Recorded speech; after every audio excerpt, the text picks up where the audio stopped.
Maqueros, muy buenas tardes, bienvenidos a otro screencast de hashtag Yo Soy Mac.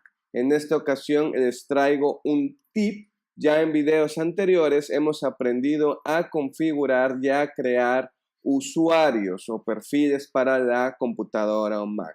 En esta ocasión les voy a enseñar cómo podemos cambiar de usuario sin necesidad de reiniciar el equipo.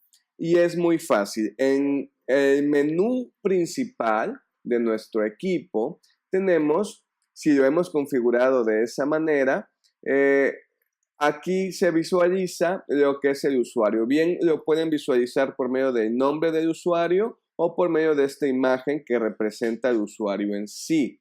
Esto lo pueden configurar ustedes a gusto en las opciones de usuarios, como ya lo vimos en el screencast anterior.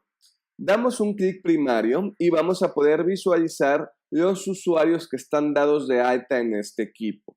Y con una pequeña palomita podemos ver los usuarios que están actualmente activos. Para cambiar de usuario, únicamente tendría yo que seleccionar el usuario en cuestión y me va a abrir la ventana donde tendríamos que digitar las credenciales del usuario y darle en continuar.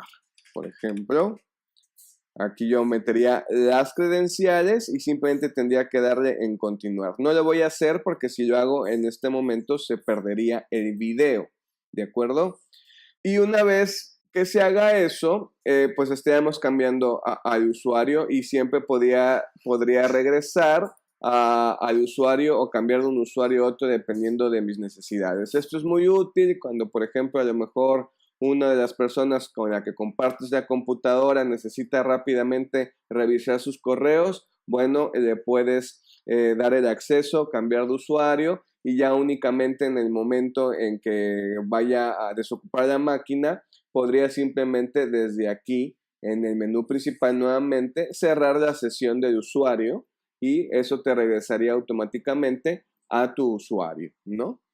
Y bueno, pues esto es un tip. Espero que les haya gustado. Nos estamos viendo en el próximo screencast.